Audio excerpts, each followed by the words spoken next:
اب ایمان اور عمل صالح دو چیزیں ہیں. اب جو عمل ایمان ہے اس کا پہلا تقاضا یہ ہے کہ انبیاء علیہ الصلوۃ والسلام نے جو اللہ تعالیٰ کی شانیں بیان کی ہیں اور خصوصاً نبی کریم صلی اللہ علیہ وسلم نے جو اللہ تعالیٰ کی شان بیان کی ہے اس شان پر ایمان لانا اور اس شان کو ماننا. اب ہمارے زمانے میں مثلا کرونا پھیلا ہوا تھا، اب بھی وہیں بعض جگہ پر اس کا ظہور ہو رہا ہے. اللہ تعالیٰ پوری دنیا کو اس سے محفوظ فرمائے اور تمام بلاؤں سے محفوظ فرمائے. کرونا پھیلا ہوا ہو ہر طرف اور کرونے کی وبا کو ختم کرنا ہو تو جو میڈیکل سائنسسٹ ہیں وہ ایسی دوائی اس وقت بناتے ہیں جو کرونا کے لیے کیور ہوتا ہے اور وہ کرونا کو ختم کرتا ہے. اور دنیا بھر کے میڈیکل سائنسسٹ اس زمانے میں اسی تگ و دو میں لگے ہوتے ہیں کہ اس کا کیور ہو، اس کا کیور ہو. اور اگر کرونا ہو اور اس وقت کے میڈیکل سائنسسٹ جنہوں نے یہ دیکھنا ہوتا ہے کہ بیماری پیدا کیوں ہوئی ہے اور پھر اس کا علاج کیا ہے، کیا ہمیں دوائیاں تیار کرنی چاہیے جو کرونا کے لیے ہیں، وہ اس بات کو تو نظر انداز کر دیں، کرونا کو بھی نظر انداز کر دیں اور اس بات کو بھی نظر انداز کر دیں کہ یہ بیماری کیوں پیدا ہوئی ہے، اور اس بات کو بھی نظر انداز کر دیں کہ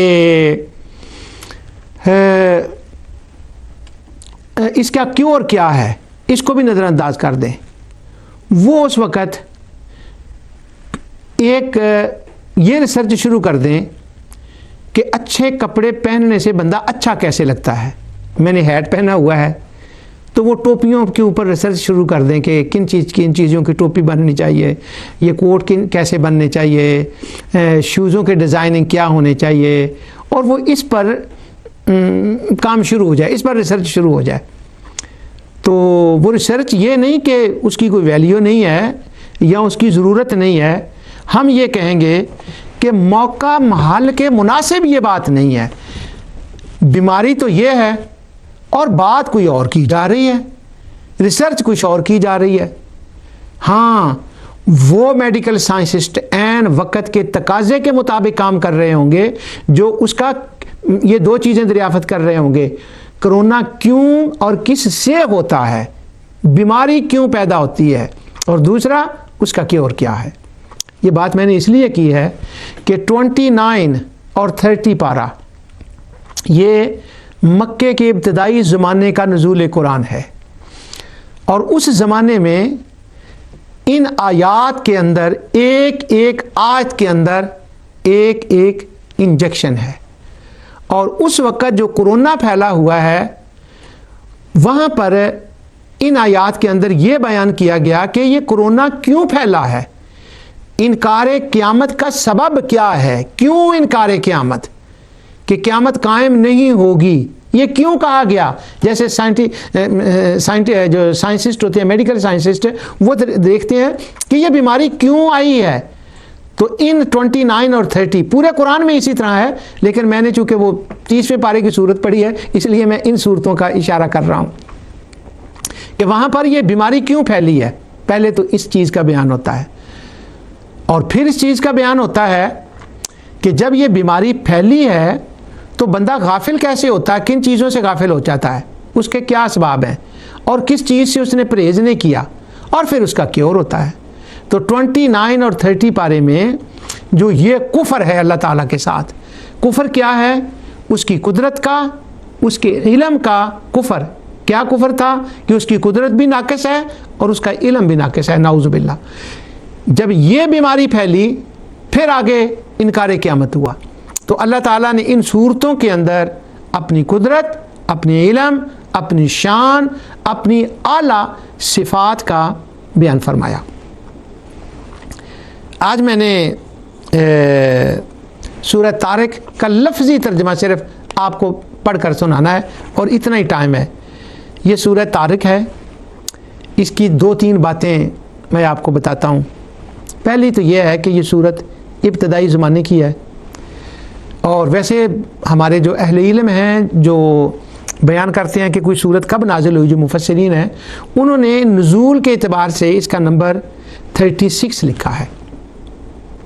چلو 36 ہی ہے. اب وہ صورتوں کے جو نمبر لکھے ہوتے ہیں کہ یہ اتنی نزول کے اعتبار سے یہ نمبر ہے، ان کی ان روایات کی حقیقت کیا ہوتی ہے اور اندر کا مضمون کیا ہوتا ہے، یہ انشاءاللہ کسی اگلے پروگرام میں اس پر بات کروں گا میں. لیکن آج یہ ہے کہ سورت کا 36 نمبر ہے. اس میں اس سورہ مبارکہ میں کائنات کی حسن و جمال کی طرف انسان کو متوجہ کیا گیا تاکہ اسے دیکھ کر وہ غور و فکر کرنے کے بعد وہ قیامت پر ایمان لانے کے قابل ہو جائے کہ اگر یہاں سارا کچھ ایسے ہے، جو کرنے والا ہے، جو قادر ہے، تو وہ قیامت کو بھی قائم کرنے پر قادر ہے. اس سورہ مبارکہ کے اندر جو سینٹرل لفظ ہے نا وہ ہے انہو علی رجعہ لقادر. تو وہ قادر ہے اور وہ عاجز نہیں ہے، کیونکہ جو قادر ہے اس کا اپوزٹ ضد جو ہے وہ عجز ہے، تو وہ عاجز نہیں ہے. اور وہاں پر یہ قیامت ایسے قائم ہوگی، وہاں اس کی قدرت بھی ہوگی، اس کا علم بھی ہوگا. تو مشرکین کے جو شبہات تھے ان کا اس سورہ مبارکہ کے اندر ازالہ فرمایا گیا ہے. لیکن ایسا نہیں ہے کہ پہلے ان کا ایک شبہ نقل کیا گیا پھر اس کا جواب دیا گیا. نہیں، جیسے میں نے کہا ہے بیماری پھیلی ہوئی ہے، کرونا ہے، اب وہ ایک چیز کا نام لینے کی ضرورت نہیں ہے. اب اس کا 2 ہی چیزیں ہیں، اسے بچا کیسے جائے اور اس کا کیور کیا ہے، بس یہ. اور یہی اسلوب اس سورہ مبارکہ کے اندر ہے. اس وقت جو مشرکین تھے، کفار تھے، وہ قیامت کا جو انکار کر رہے تھے اور وہ جو دلیلیں دے رہے تھے اپنے ذہن میں، وہ جو اپنے ذہن میں دلیلیں دے رہے تھے ان کا جواب آیا. اور اس صورت کے اندر ایک بڑا خاص لفظ آیا ہے قید، اس کا میں ترجمہ بھی کرتا ہوں آگے جا کر. وہ چکر چلا رہے تھے. کیا چکر تھا کہ اتنے دلائل کے بعد انکار کرنے کی کوئی وجہ نہیں رہ جاتی تھی کہ اللہ قادر نہیں ہے، اس کی قدرت ہے کہ وہ قیامت برپا کرے گا، آئے گی. لیکن وہ چکر کیا چلا رہے تھے؟ اچھا ہڈیاں پھر زندہ، نہیں یہ کیا ہے؟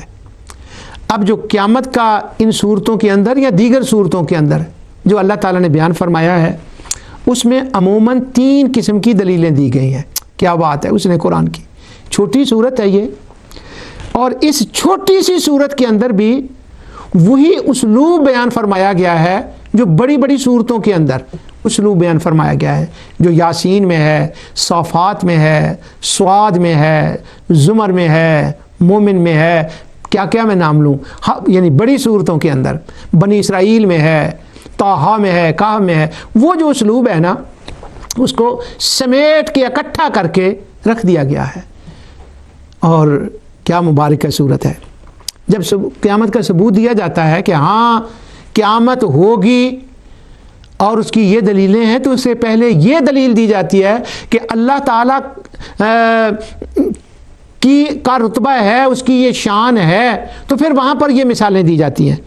ایک مثال آفاقی دیے جاتے ہیں کہ آفاق میں دیکھو، آفاق پہ تم غور کرو گے تو تمہیں پتہ چل جائے گا کہ یہ اللہ تعالیٰ جس نے یہ آفاق میں ایسے کیا وہ قیامت کو قائم لانے پر بھی قادر ہے. تم کہتے ہو کہ وہ نہیں ہے قادر، نہیں، آفاق تمہیں بتائے گا کہ وہ قادر ہے.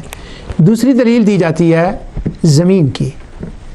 نباتات سے عموماً بڑی دلیلیں دی گئی ہیں، اور اس کے اندر بھی والارض ذات الصد، زمین کی دلیل دی گئی. اور پھر تیسری دلیل عموماً ہوتی ہے، اس کو دلیل انفسی قرآن کہتا ہے، وفی انفسکم افلا تبصرون.